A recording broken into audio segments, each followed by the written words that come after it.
Bismillahirrahmanirrahim. Assalamualaikum warahmatullahi wabarakatuh. Alhamdulillahilladzi arsala rasulahu bil huda wa dinil haqq liyudhhirahu 'ala dini kullihi wa kafa billahi syahida. Asyhadu an la ilaha illallah wahdahu la syarikalah wa asyhadu anna Muhammadan abduhu wa rasuluh. Allah Ta'ala bada'a'udha billahi minasyaitonir rajim. Bismillahirrahmanirrahim. Ya ayyuhalladzina amanu taqullaha haqqa tuqatih wa la tamutunna illa wa antum muslimun. Qala Rasulullah sallallahu alaihi wasallam, taqillaha haitsuma kunta wa asbi'is sayyi'atal hasanata tamhuha khaliqin nasa bihulukin hasanin. Amma ba'du. Puji dan syukur senantiasa marilah kita panjatkan kehadirat Allah Subhanahu wa taala. Alhamdulillah pada pagi hari ini kita dimampukan hadir di Masjid Taqwa ini dalam rangka thalabul ilmi. Kewajiban kita menuntut ilmu yang menjadi pembeda pada santri semua, manusia dan hewan. Apa pembedanya manusia dan hewan? Ilmu dan adab. Al ilmu wal adab. Oleh karenanya kebutuhan kita, Imam Ahmad bin Hanbal, imam mazhab yang paling muda ya, beliau mengatakan kebutuhan kita akan ilmu melebihi kebutuhan kita akan makan dan minum. Makan dan minum itu kita butuhnya bisa jadi 3 kali sehari atau 4 kali atau beberapa. Ada orang yang kuat makan 2 kali. Minum juga beberapa kali saja. Berapa gelas? Atau 2 liter dalam sehari semalam. Atau kalau tidak mendapatkan makan dan minum, apa maksimalnya orang itu? Wafat, mati. Hanya itu. Dan apabila dia kelaparan meninggal dalam keadaan imannya tinggi, tauhidnya lurus, kemungkinan besar meninggalnya itu dalam keadaan husnul khotimah, sebab menjaga iman. Umpamanya di penjara, umpamanya disiksa dan meninggal. Atau kelaparan karena taat kepada Allah, tidak mau makan yang haram, walaupun makan babi kalau darurat begitu boleh untuk supaya hidup, doruri ya.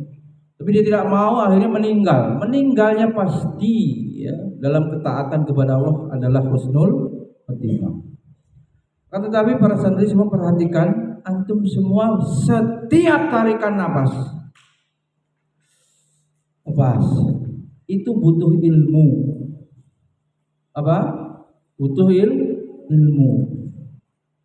Apalagi antum ingin menjadi pemimpin, pelanjut, penerus dakwah risalah Islam ini, dakwah kenabian ini. Tidak mungkin kalau tidak memiliki ilmu.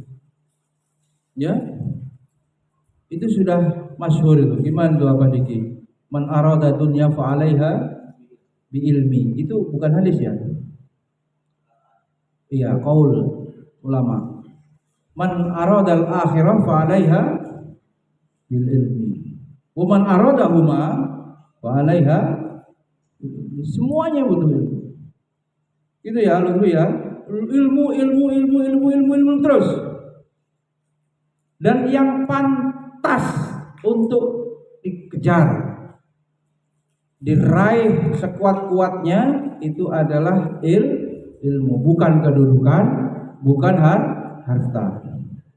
Karena Allah letakkan kemuliaan itu ada pada ilmu dan orang yang berilmu. Yarfa'illahu alladzina amanu minkum walladzina utul ilma darajat.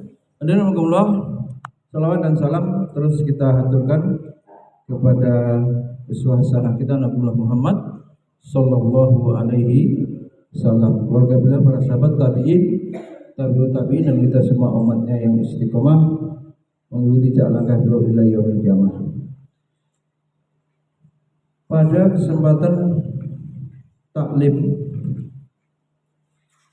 pagi ini, Fadilatus Syekh Kiai Haji Hasyim Asy'ari dalam kitab beliau apa? Adabul Alim wal Muta'allim. Poin pertama, seorang santri agar berhasil dalam belajar apa? Harus ya tentu beradab. Rincian amalannya apa? Mensucikan jiwa. Maka ada tazkiyah qabla tarbiyah. Apa tadi? Tazkiyah sebelum pendidikan. Tazkiyah qabla ta'lim. Ya. Hei para guru, tidak cukup hanya mengajar ilmu tanpa mensucikan jiwa murid-muridmu. Paham gitu? Murid-murid antum semua tidak akan memperoleh ilmu tanpa diawali dengan tazkiyatun nafas, mensucikan jiwa, membersihkan hati dari apa? Pengaruh dari unsur-unsur yang negatif, dari penyakit-penyakit hati, dari niat-niat yang salah, ya. Oleh karenanya tazkiyah qabla ta'lim, tazkiyah qabla ta'dib.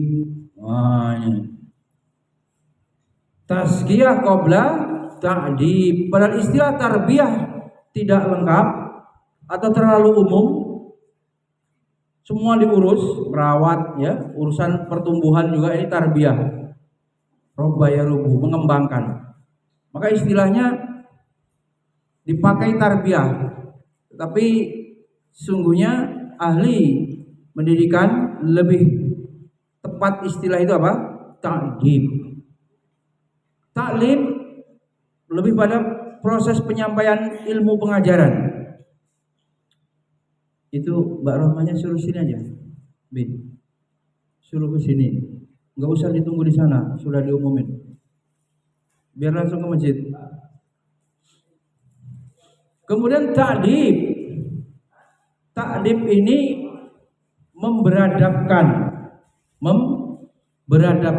menanamkan adab dan lengkap semuanya ada. Lengkap semuanya ada di dalam ta'dib. Ya. Tidak ada yang tidak diurus. Namanya mu'addib. Adibuhum wa allimuhum. Imam Ali ya bin Abi Thalib menafsir ayat ku anfusakum wa ahlikum naro. Ya ayyuhalladzina amanu ku anfusakum, surah Tahrim ayat 6. Jadi tafsirnya adalah adibuhum, menjaga diri. Pertama berarti beradab kepada diri. Adab kemarin sudah dibahas para guru, jangan sampai salah paham para santri. Adab bukan sopan santun. Itu simplifikasi, menyederhanakan. Adab bagaimana kemarin? Habis itu iman, ilmu, amal. Itulah orang yang beradab.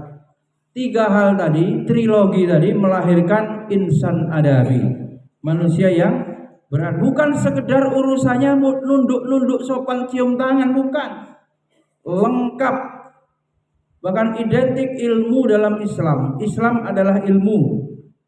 Maka orang dikatakan beradab kalau alim, kan begitu. Adab terhadap ilmu. Orang dikatakan beradab manakala bertauhid, itu adab kepada Allah. Ya. Bukan hanya buahnya sekedar mungkin tutur katanya sopan, baik, lembut, dermawan. Bukan hanya sekedar itu. Sebab tidak mungkin terwujud akhlak mulia, adab-adab yang baik tanpa didasari akidah yang lurus, kemudian pengamalan syariat ibadah yang sahih ya, ibadahnya benar. Jadi ilmu kemudian melahirkan orang-orang yang memahami syariat, yang kemudian diawali dari akal, ya, kecerdasannya. Maka kalau ada anak yang cerdas, orang tuanya ikhlas, ini langka ya, suruh menjadi ulama. Ini barang langka, Bu Febri. Kalau cerdas bagaimana? Cari beasiswa, pengen jadi dokter, pengen jadi apa? Arsitek, ya, urusan IT, urusan apa? Teknik seperti Prof. B.J. Habibie, pengen begitu. Coba kalau Prof. B.J. Habibie itu beliau mendalami bidang tafsir, mungkin akan melebihi Prof. Quraisy, bisa jadi ya, bisa jadi. Artinya apa? Orang ini untuk agama ini berat. Ya Pak ya, apa disuruh kuliah Mesir sama Sidi ini? Yuk, beasiswa nggak beasiswa, Sidi mau suruh kuliah Mesir. Iya, ini harus dulu. Beasiswa nggak beasiswa, dapat nggak dapat, kuliah Mesir. Kita dukung. Jangan sedikit sekali orang tua yang mencita-citakan anaknya menjadi orang alim.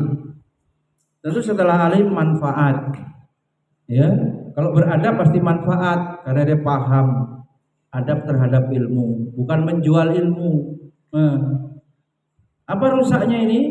Orang sarjana banyak ya berhidup, bahkan kacang goreng gitu ya. Tetapi moral tetap rusak, judol tetap banyak, ya kan? Slot apalagi, macam-macam. Perzinahan tetap banyak, malah tambah banyak bisa jadi perselingkuhan. Sebab orang-orang yang alim menjadikan ilmu sebagai komoditas. Apa itu? Barang. Seperti barang Abisobirin ini kulakan ke kampus. Mana kuliahnya nih? Di kopi sana. Seperti orang kulakan. Merantau dari negeri Sabah, Lampung Utara, hijrah ke Balam untuk menuntut ilmu. Macam-macam pedagang yang dari kampung ke kota besar berbelanja. Prof. Alaidin Koto, guru besar ya, bidang tasawuf ya, untuk menghaluskan jiwanya Abi Febri, bisa cari bukunya itu. Bahwa beliau menerangkan orang sudah bergeser, ini penyebabnya. Pergeseran apa? Tujuan dari menuntut ilmu. Kalau dalam MPLS tausiah kemarin kita sampaikan bagaimana tujuan santri menuntut ilmu wusul sampai kepada Allah. Puncaknya apa bersyukur? Ma'rifatullah. Sebagaimana tujuan ilmu. Kita belajar ilmu ini biar kita sampai kepada Allah, mengenal Allah, ya, beradab kepada Allah dengan benar. Begitu. Sehingganya ketika kita tidak memperoleh itu perlu ditanya itu. Sudah sarjana, imannya tidak meningkat, tidak merasa dekat kepada Allah, nah ini muskilah. Masalah. Sudah selesai kuliahnya. Ilmunya enggak sampai. Ditelaah mendalam ternyata sebabnya niat yang keliru, sistem kemudian dia kuliah untuk penanaman adabnya susah, kemudian dia luput ya, lepas dari konsep yang benar terhadap ilmu. Jadi konsep ilmu yang benar. Ilmu itu apa? Konsep yang benarnya hidayah, cahaya, nur ya, cahaya yang kemudian cahaya itu untuk menerangi dirinya sendiri dahulu. Di orang yang berilmu belajar, dia bertambah imannya, cahaya ibarat lampu itu terang. Mana Abi Farhannya ini? Harus menyinari ya, seperti cahaya ya. Semakin dia berhasil belajar, cahayanya berarti semakin terang. Apa ini cahaya ya? Bisa memberikan pencerahan kepada umat, menerangi kebodohan ya, minaz-zulumati ilan nur, membawa umat kepada cahaya kebenaran Islam al-haq. Baru kemudian dia manfaat, ya, mondoknya manfaat, kuliahnya manfaat. Jadi bergesernya ilmu dianggap seperti barang, menyebabkan banyaknya orang yang secara akademik memiliki gelar ijazah tetapi moral dan adab tetap rusak karena bergeser niatnya.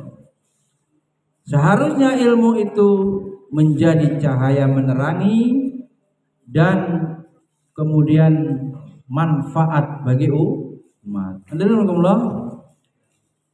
Untuk itu para santri, di awal-awal tahun pelajaran baru ini Abi ingatkan kembali tazkiyah qabla ta'lim, tazkiyah qabla tarbiyah, tazkiyah qabla ta'dib. Sucikan jiwa dulu baru bisa belajar.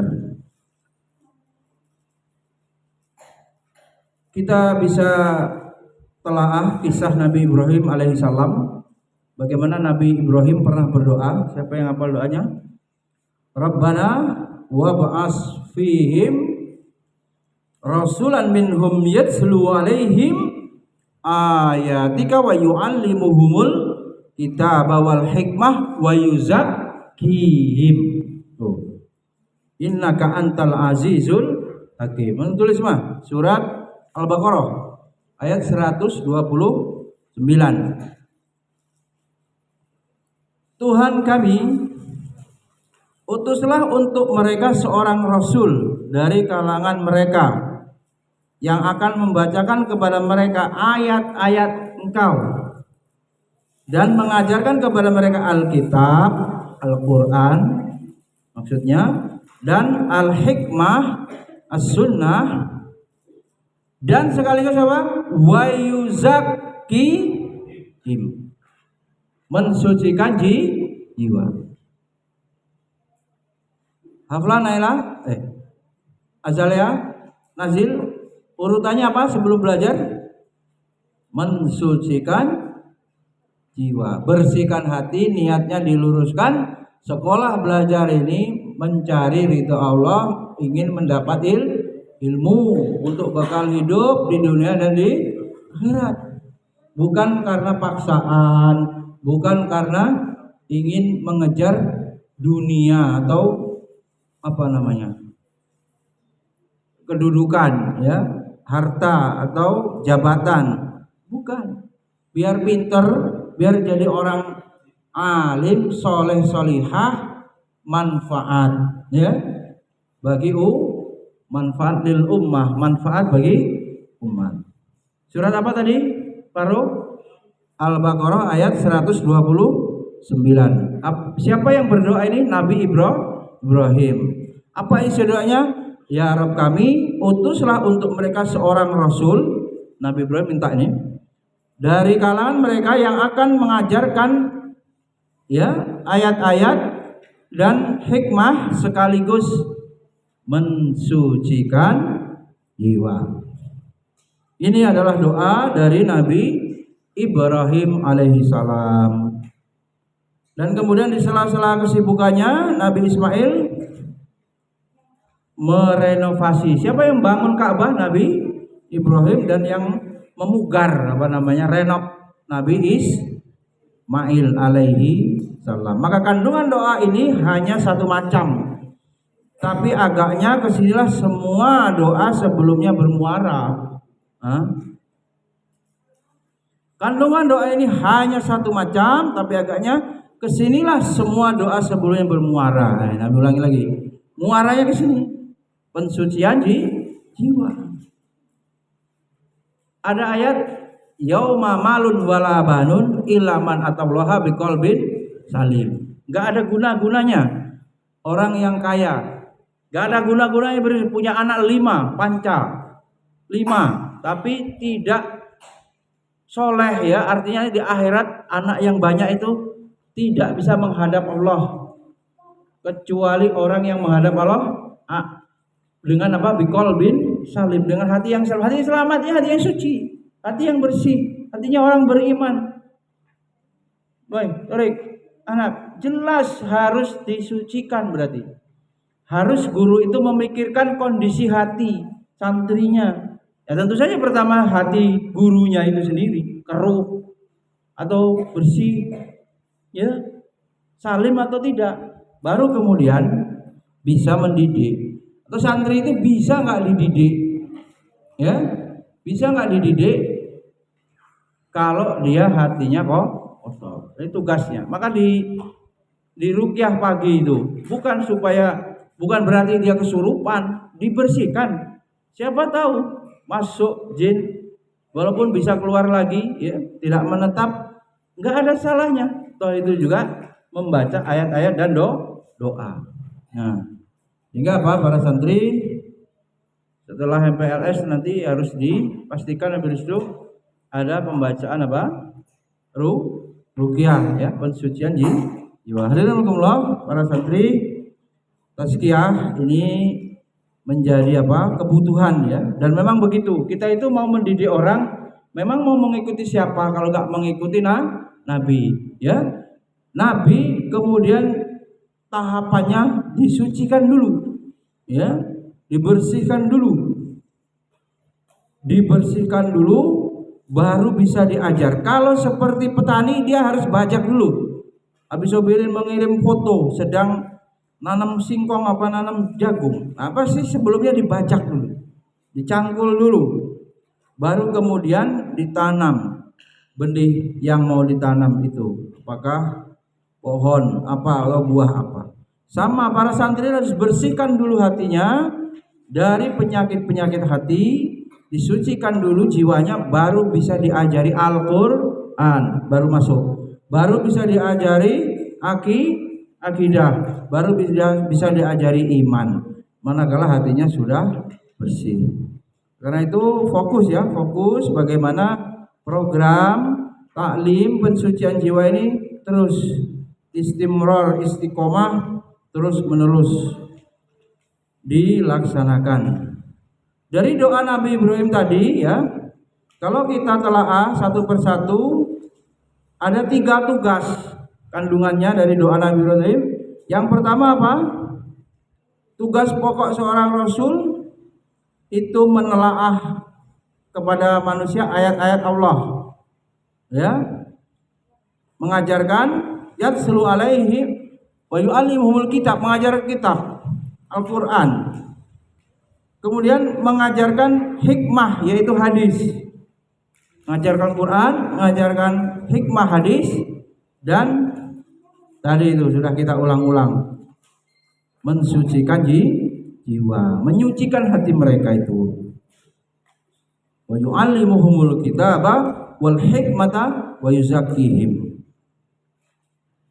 Itu ada dalam surat Al-Baqarah ayat 129. Kemudian juga ada nama Allah para santri, Allah Subhanahu wa taala juga berfirman di dalam surat Ali Imran. Tulis lagi, ya. Ali Imran ayatnya 164. Laqad mannallahu 'alal mu'minina id ba'asa fihim rasulan. Sungguh Allah Subhanahu wa taala telah memberi karunia kepada orang-orang yang beriman, ya, ketika Allah mengutus di antara mereka seorang rasul. Laqad mannallahu 'alal mu'minina id ba'asa fihim rasulan. Allah kirim rasul, ya, di antara atau berasal dari kalangan seperti golongan mereka sendiri, sama manusia, biar memungkinkan untuk dicontoh, diteladani. Bukan malaikat rasul itu, bukan pula jin, tapi manusia. Yatslu alaihim ayatihi, apa itu yang dibawa?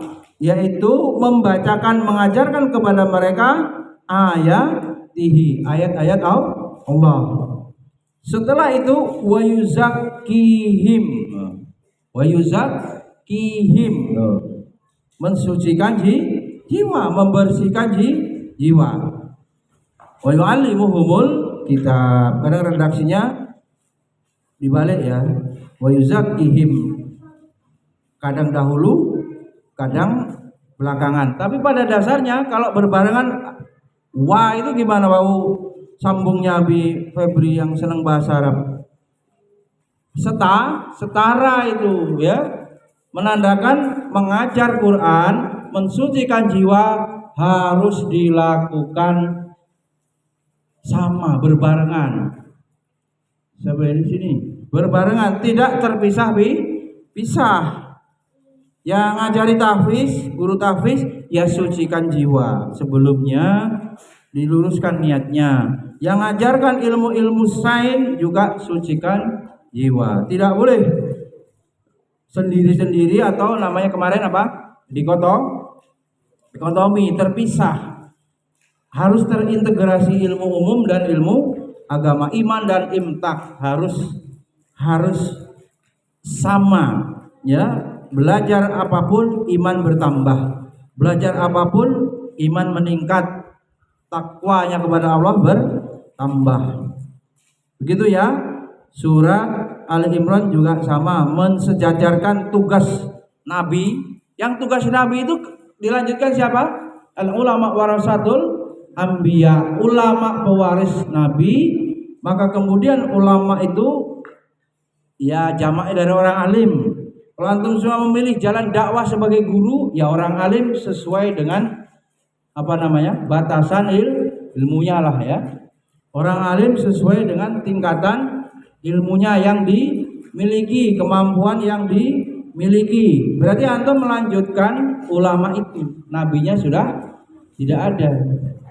Al-yauma akmaltu lakum dinakum wa atmamtu alaikum nikmati wa raditu lakumul Islam Madinah. Ayat Al-Maidah, surat Al-Maidah ayat 3 itu menjadi penutup.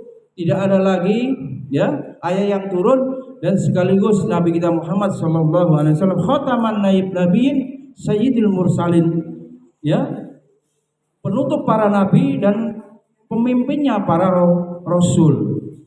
Maka nabi tidak ada yang diutus lagi, rasul tidak ada diutus lagi. Kitalah ya yang mengambil bagian sekuat tenaga semampunya melanjutkan tugas mengemban estafet dakwah Islam itu. Hadirin Allah, foto dulu. Kajian tazkiyah qabla tarbiyah. Baik, hadirin Allah, jelas ya, surat Ali Imran sudah kita bahas. Kemudian Allah Subhanahu wa taala juga mengukuhkan di dalam Al-Qur'an. Satu urutan ya. Satu urutan yang sangat cermat dan sesuai fitrah. Nah ini pendidikan berbasis fitrah. Fitrah. Kullu mauludin yuladu alal fitrah. Fa'abawahu yuhawidanihi. Gimana begini? Yuhawidanihi yumajjisanihi majusi au yunasironihi au yubajinganihi, bapaknya itu, au ngerokoihi gitu. Mana di ngerokoihi, terus apa lagi? Au selotihi, au judolihi, gemihi, semuanya itu bapaknya sebenarnya. Orang tuanya, ibunya ngapain? Au mentelihi, mentel itu apa? Perempuan lenjeh, gimana mentel itu? Menel. Yumalesihi, males. Padahal penyakit berat ya. Nabi sampai berdoa khusus berlindung dari males. Gimana itu? Allahumma inni a'udzubika minal ajzi wal kasali. Jadin. Jelasin. Malas. Ya. Alhamdulillah, fitrah tauhid Islam. Faqim wajhaka lidini hanifa fitratal ladzi fataran nasa 'alaiha la tabdila li khalqillah dzalika dinul qayyim. Fitrahnya kita ini berislam. Syekh pengarang kitab tauhid yang Habib Rizal mau ajarkan semalam itu siapa tuh? Kitab tauhid itu pengarangnya Syekh Fauzan, Abdullah Fauzan mengatakan bahwa sekiranya bayi lahir dibiarkan, tidak dipengaruhi oleh orang tuanya, tentu maksudnya pengaruh yang buruk, dia akan fitrahnya Islam bertuhan, bertauhid itu hidup muncul. Umpamanya kita nanam pohon nih, kita taruh di luar. Kemana arah matahari? Disitulah ujung dari apa? Pohon itu akan mengarah. Seperti itu. Anak itu kalau nggak diajari dengan kesesatan tadi, yubajingani, yunasiron majusianihi, itu akan bertauhid, akan mengakui ada sang pencipta. Antum tahu ini meja ini? Meja ini siapa yang buat? Tukang, pasti. Aksioma sudah otomatis. Mana yang senang filsafat? Adanya sesuatu pasti karena ada yang mengadakan. Adanya kita, ada Allah sang pencipta. Adanya langit bumi, ada Allah sang pencipta. Maka yang rusak jadi Kristen, jadi Buddha, ya orang tuanya yang membuat anaknya beragama di luar Islam. Oleh karenanya kita fitrah ini harus, ini habis mirin PAI, antum fitrah nazalah dari Allah itu, bayi yang bertauhid tadi bagaimana sampai matinya tetap bertauhid. Anak-anak mahasiswa tarbiyah itu pikirin tuh bagaimana tauhidnya terjaga sampai husnul khotimah. SD udah bertauhid, oke lah ya. SMP oke. Pas kuliah maling misalnya, selesai. Kriminal, ya kan? Syirik, atau sampai menikah masih bertauhid, menikah bingung kerjaan ke dukun misalnya. Berhenti kan? Maka tugas pendidikan Islam habis dulu. Sampai apa? Mati. Susah jadi guru agama. Mending dagang minyak, jadi juragan minyak loh, kaya raya. Punya pom. Ya. Berat menjaga fitrah tauhid, fitrah Islam dari lahir sampai meninggal dunia. Tazkiyah qabla ta'lim, qabla tarbiyah, qabla takdib. Ini harus menjadi apa? Perhatian. Antum percuma lah ajarkan macam-macam materi kalau hatinya kotor. Gurunya apalagi?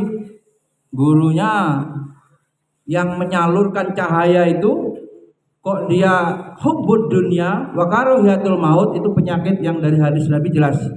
Penyebab lemahnya umat Islam karena dia lebih mencintai dunia dan takut mati. Hubbud dunya wa karahiyatul maut, akhirnya apa? Akhirnya dia jadi budak-budak dunia. Ya, menjadi anak-anak dunia bahasanya. Tidak menjadi anak-anak akhirat. Alhamdulillah, konsep penyucian jiwa ini, tazkiyatun nafas, harus dilakukan oleh santri dan guru. Nah, santri dan guru sama. Guru juga mengalami ujian. Awalnya ikhlas, giliran itu tambah tugas ngasuh, pening habis birit nggak jadi ikhlas. Jadi berat, rolling. Awalnya abiris do ikhlas, kamarnya sesuai harapan. Lama-lama susah pindah-pindah kamar, ini kayak perang aja ini, pindah tempat base camp. Nah, bisa berubah. Ya, ada saja takdir yang tidak disukai. Padahal sebetulnya semuanya harus diterima. Rukun kepada Allah. Kalau mau bahagia itu rukun menerima takdir. Ya, kalau itu sudah terjadi ya memang itu yang Allah tetapkan. Kalau belum terjadi silahkan diikhtiarkan yang terbaik, direncanakan yang baik. Hadirin Allah, pensucian jiwa, siapa yang harus disucikan jiwanya? Guru dan murid sama kadang jadi guru, kadang jadi murid sama. Kemarin jadi guru ngajarin apa? Adik tingkat. Kamu berarti cutting, kakak tingkat ya. Apa istilahnya? Junior sama senior, ya kan? Kan begitu. Udah berlatih apa? Memimpin. Walaupun satu orang mana? Haris, cocok gak kakak Lutfi jadi guru? Bisa? Paham? Kemarin ngapal khutbatul hajah, hafal. Terus diajar siapa lagi? Kak Din. Umurnya sama Kak Din. Tulisanmu bagus mana sama Kak Din, Arabnya? Nah ya itulah jadi guru, karena sesuai dengan apa? Kompetensinya dianggap. Yang penting lebih bagus dari muridnya, kan begitu. Umurnya sama ya rupanya ya. Beratnya? Oh beda. Berat siapa? Haris. Bom-bom juga soalnya. Rik, mana jadi guru Rik? Guru apa? Janji santri apa guru apa? Zikir. Yang jadi santri Faro ya? Udah hafal belum bro? Coba gimana? Janji palsu. Santri gimana satu?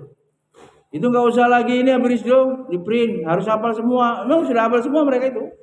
Kecuali gurunya. Gurunya nggak hafal. Janji guru gitu kan. Sekolah, nah perlu itu habis dong. Janji pegawai yayasan Abi Adi akan setia kepada syariat Islam. Wow, macam itu. Kebakar janjinya sendiri, meledak kamu mis, ya. Janji-janji palsu.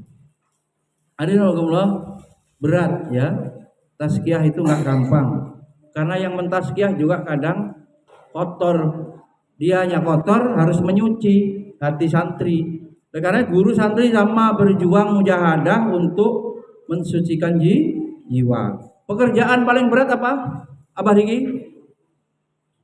Imam Ibnul Qayyim katakan apa? Paling berat adalah menjaga pekerjaan menata hati, berbolak balik, kadang baik, kadang buruk, kadang ikhlas, berubah lagi bisa berin.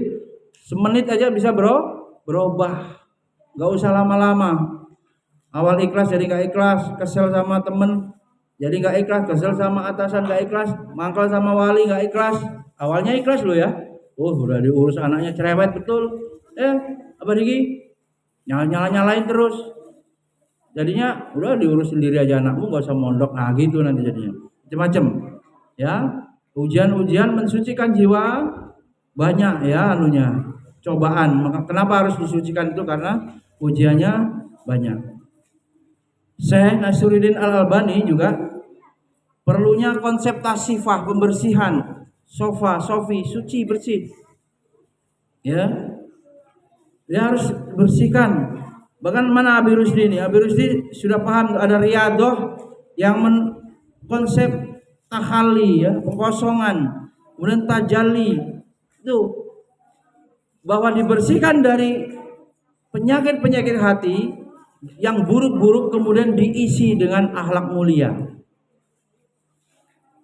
Apakah santri akan selamanya buruk misalnya? Abi Diki? Tidak. Karena Rasul diutus untuk apa? Menyempurnakan akhlak. Berarti bisa tidak kemudian statis atau selama-lamanya buruk. Manusia itu bisa berubah. Ya, tinggal bagaimana guru itu mujahadah merubahnya, sistem mendukungnya, doa terus dipanjatkan sehingga santri itu mendapat hidayah. Hidayah ada berapa hidayah santri? Yang ahwat, minal ahwat, hidayah. Kam berapa? Ada berapa? Apalah? Pertama hidayah apa? Kedua hidayah apa? Mana santri tua? Oh gak ada. Nailah paling tua ya. Yang perempuan. Santri Ikhwan, berapa hidayah? 2, oke. Unsur 1. Hidayah irsyad. Bimakna apa? Bermakna apa itu? Bimbingan. Siapa yang melakukan itu? Guru, muallim, musyrif. Itu kemudian mengajarkan hukum-hukum, adab-adab, ya ilmu-ilmu lah semuanya. Yang kedua, hidayah apa? Taufik, sudah diajari, sudah didoakan, sudah diatur sistemnya berisdo, kok belum berubah atau malah menuju kepada kemaksiatan yang haram malah dilakukan. Sebab apa? Hidayatut taufik itu Allah yang punya hak prerogatif, hak mutlak Allah Subhanahu wa taala memberikan kepada hamba-hambanya, maka akan berbolak-balik. Bisa jadi ya anaknya petani, tidak ada jalur ulama, bisa jadi orang alim. Ya, bisa jadi bapaknya alim, anaknya fasik, nggak mau nurut. Ya, bisa jadi ibunya nakal. Apa wanita itu nakalnya itu? Ganggu suami orang atau menjadi pelacur, anaknya bisa soleh. Ya, karena hidayah taufik dari Allah Subhanahu wa taala, kuasa Allah yang memberikan kepada setiap hamba-hambanya. Maka guru yang robani gimana bisa birit menyandarkan seluruh aktivitas dan geraknya dalam mendidik, mengajar itu kepada Allah. La haula wala quwata illa billah. Tiada daya upaya melainkan pertolongan dari Allah Subhanahu wa taala.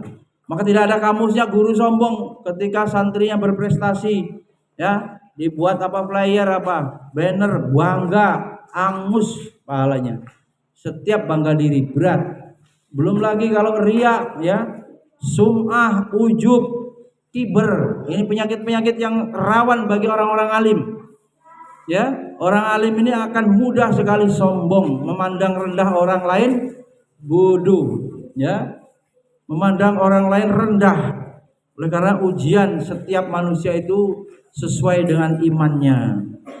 Nabi saya tidak berhenti dari masalah berislo, apalagi kita yang manusia biasa, pasti susul menyusul masalah itu akan datang.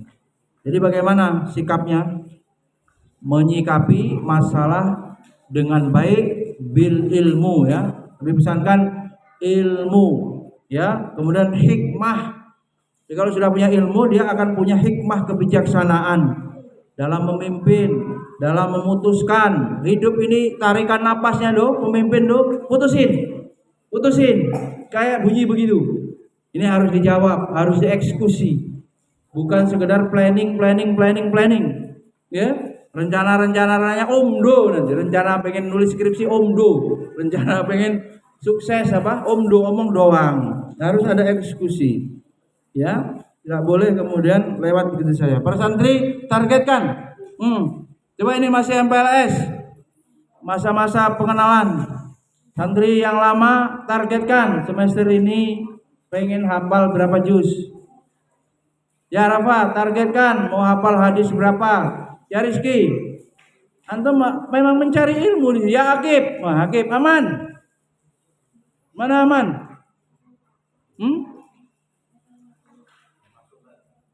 Oh tadi bukan aman ya? Oh Rosid ya. Rosid bareng sama Akib. Nah, Rosid targetkan Sid. Pengen juz 29 selesai. Maka santri harus punya apa? Himmah aliyah, cita-cita yang tinggi. Orang itu kualitasnya ditentukan apa? Obrolannya. Ngeri apa nih?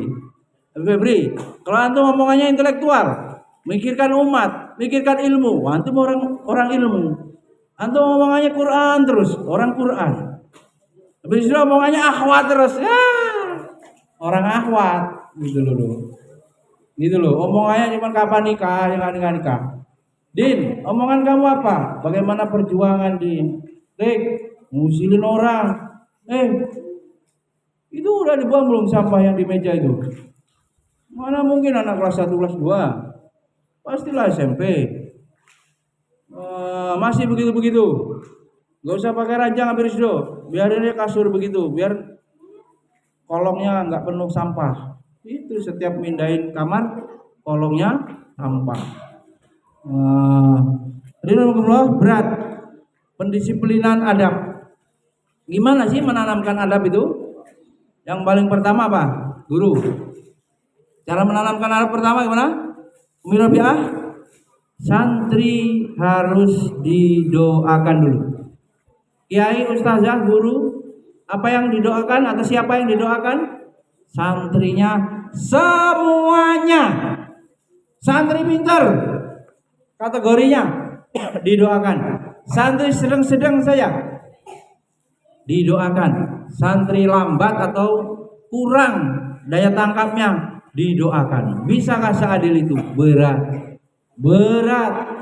Yang ada santri yang jengkelin, gitu kan guru, manusiawi. Orang tua pun sama, anak yang gregetin sama. Kamu memang beda dengan kakakmu, beda dengan adikmu, bandel terus, susah. Padahal kita disuruh apa? I'dilu huwa aqrabul littaqwa. Harus berlaku adil kepada semua anak, kepada semua guru. Itulah ujian-ujiannya sebagai guru, ujian-ujian sebagai orang tua. Berat, ya. Dan menjadi orang tua sampai kapan? Sampai mati. Jadi kalau antum sudah menikah jadi suami sampai mati, diamanai anak sampai mati. Ada pensiunnya? Enggak. Hatta zurtumul maqabir, sampai dikubur baru selesai. Maka antum sekali menikah memikul beban itu separuh agama antum sempurna. Coba. Sisanya dengan terus mengamalkan agama ini. Enggak main-main jadi seorang bapak itu. Ya, enggak main-main. Ilmunya mana? Sekolahnya mana? Tetapi harus praktek memimpin. Nah, praktek menjadi ayah terbaik, abi yang soleh yang bertanggung jawab. Tidak gampang. Hadirin Allah, berikutnya ada waktu 15 menit. Coba jawab ini gurunya. Apa yang antum pahami parenting? Ayo, Abi ulangi, mumpung awal-awal. Abi Rizdo, parenting. Ma huwa parenting. Umi Rabi'ah, parenting. Mana loro lu? Dilune nambahnya ya, masuk parentingnya lalu.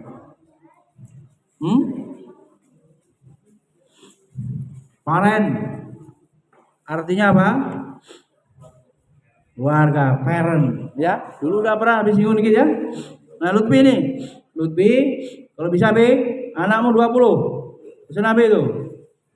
Ustadz semua, pejuang semua.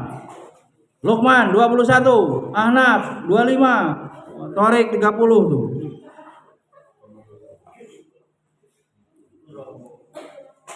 Soleh semua, soleha semua, pejuang semua. Supaya bisa, ya kan Allah juga yang paling tahu. Ini model orang kayak gini diamanain banyak-banyak, blenyon apa? Gimana Abi Sabirit melewat gitu ya, ibarat manggul itu, kasih anak 2, melewat gitu. Anak 1 aja nggak beres gitu. Bisa jadi begitu, Allah punya ukuran sendiri. Nah, karena kita nggak mempersiapkan mereka itu jadi ayah, pundaknya harus kuat. Generasi rebahan, diikutin sama Sun Gokong itu main HP di KN. Ya kera bisa main HP itu kan, coba. Rebahan itu maksudnya Abi Sobirin. Bentar-bentar pengen rebahan, taktik-taktik itu kayak tangan kumis tuh, gini ya. Generasi apa namanya?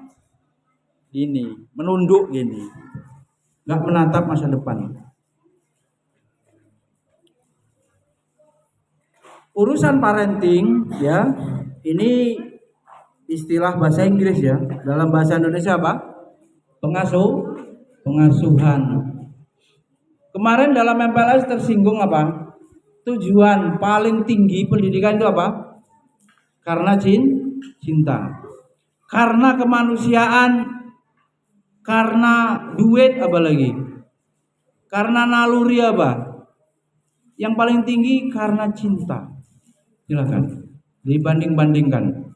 Sebab atas dasar itulah seberat apapun, antum tidak pernah merasakan seorang ibu yang diuji loh, anak yang bisu, dibopong-bopong anak itu untuk berobat ruqyah. Ya bingung yang ngobatin, Bu, memang udah 4 tahun mungkin memang apa? Takdirnya nggak bisa tunawicara. Kalaupun ibu obatkan kemana-mana, khawatir nanti ibu habis uang, merasa berat, sana bayar sini bayar, ternyata belum sembuh. Apa itu yang mendasari ibu itu? Cinta. Dia nggak pandang anaknya itu nanti sembuh atau berhasil berobatnya, yang penting dia lakukan. Itu contoh tertinggi. Yang membuat ringan beban-beban guru itu atas dasar cinta. Karena cinta ini menjadi pendorong paling tinggi aktivitas. Sekaligus apa? Dalam pilar ibadah ini, relate ini, sinkron, din, 3 pilar ibadah. 1, khauf, 2, roja, 3, mahabbah. Paling tinggi apa? Mahabbah.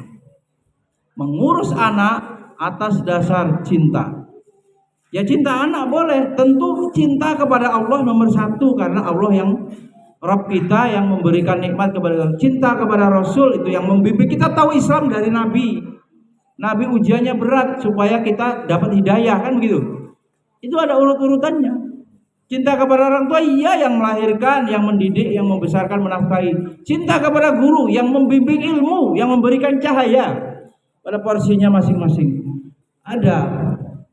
Maka atas dasar cinta itu kemudian ringan.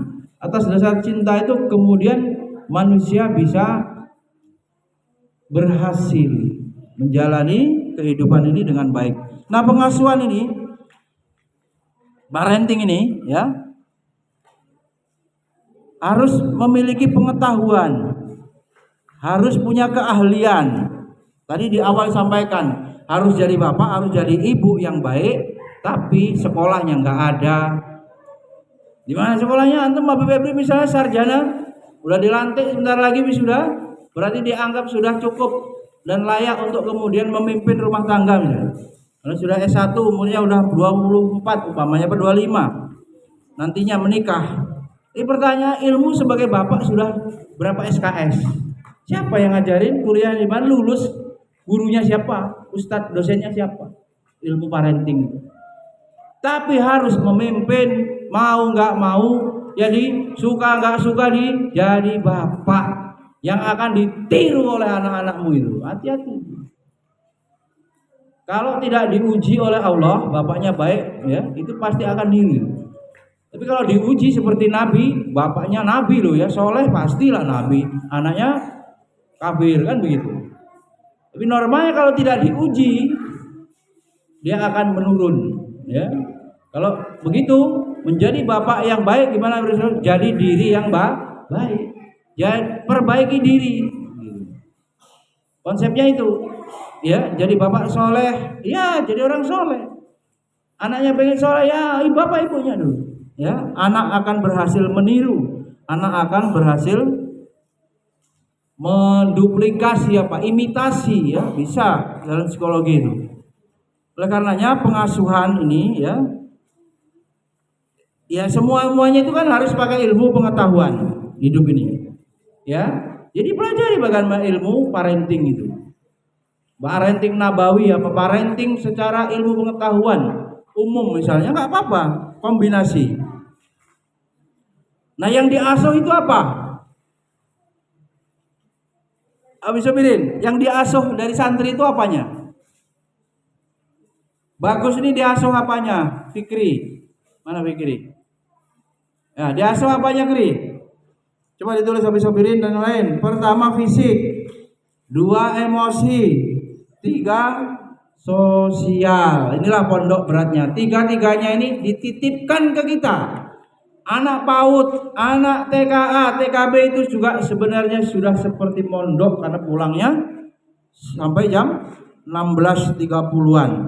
Kita harus perhatikan fisiknya, maka kita asuh perhatian emosinya, perasaan dia bagaimana, sedihnya karena apa, senangnya karena apa, cek emosi. Kemudian pengasuhan sosial, bagaimana dia punya kepribadian, bagaimana santri itu bergaul dengan temannya, ya. Dan pengasuhan fisik, pengasuhan emosi, pengasuhan sosial. Bagaimana kita mengasuh mereka setiap hari biar menjadi orang yang berguna nantinya, bermanfaat, beradab, ya. Untuk itu ya, seorang pengasuh, ini santri juga ya, identik pondok ini, lulus pondok harus mengabdi. Otomatis dia harus memahami itu tentang dunia parenting dan pengasuhan.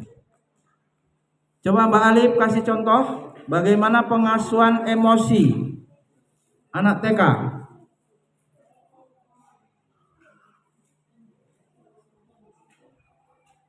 min hasil pengasuhan sosial.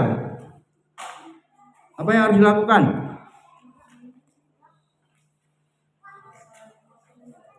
Siap, apanya? Emosinya bagaimana?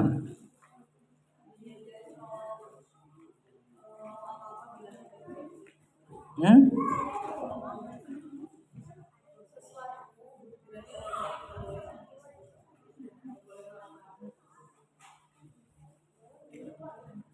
Emosi artinya apa? Marah. Atau ada makna lain secara psikologi?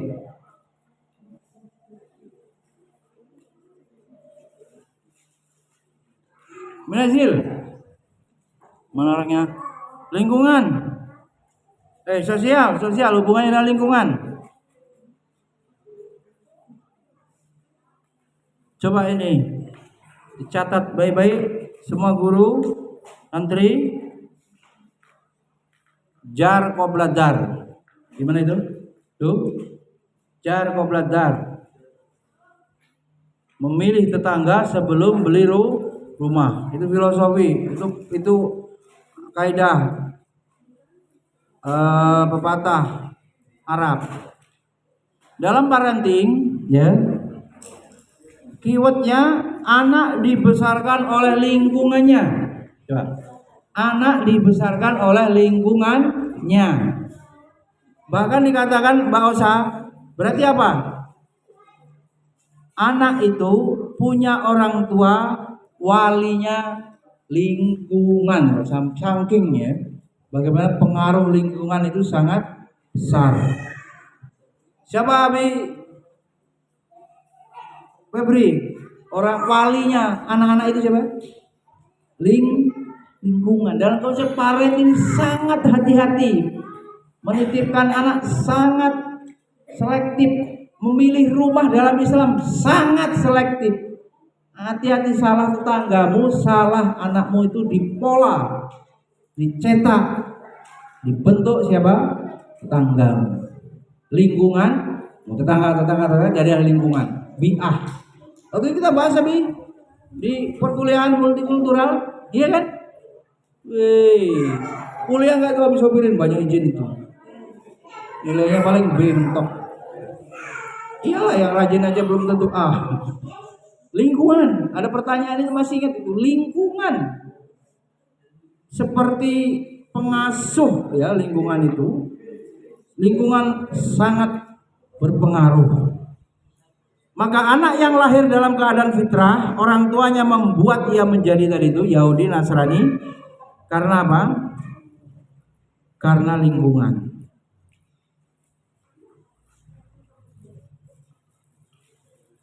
Abdullah bin Abbas juga menafsiri Quran surat At-Tahrim itu konsepnya, ku anfusakum wa alaikum naro itu. Orang tua lakukan ketaatan kepada Allah dan jagalah dirimu dari kemaksiatan-kemaksiatan. Maka pertanyaannya, para pengasuh, pentingkah kita mengingatkan wali-wali santri ini? Penting sekali. Ya, tegas saya sampaikan. Wali-wali anaknya kita didik, hubungannya apa? Hubungan keberhasilan mendidik ini berkorelasi dengan bagaimana perilaku, bagaimana adab walinya tuh. Faktornya sangat banyak ini. Jadi kalau yang bapaknya ustadz seperti Nabi tadi, dia konteksnya antum petakan, diuji seperti Nabi Nuh atau tidak. Kalau kira-kira masuk yang kategori gitu ya nggak bisa langsung bapaknya. Orang bapaknya sudah soleh kan, bapaknya taat gitu, tapi anaknya nakal. Memang Allah kuasa, bab konteksnya apa? Hidayah, taufik dan kuasa Allah begitulah. Termasuk juga itu Gus Baha ya, Umi Nazil, supaya guru itu nggak usah gaya gitu. Yang buat pinter itu Allah gitu loh. Yang buat nurut santri itu Allah, bukan kehebatanmu gitu. Makanya dibolak-balikkan kehidupan itu begitu. Termasuk yang buat kaya itu bukan ijazah itu sampai doktor.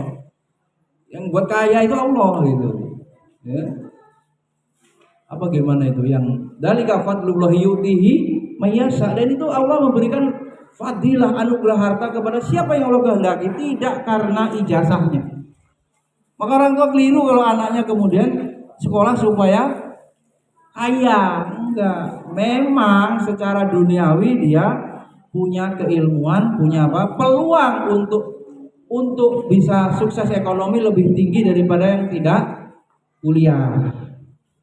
Tapi orang yang pembelajar itu kadang-kadang lebih sukses daripada orang yang kuliah. Suruh buat makalah aja karena disuruh.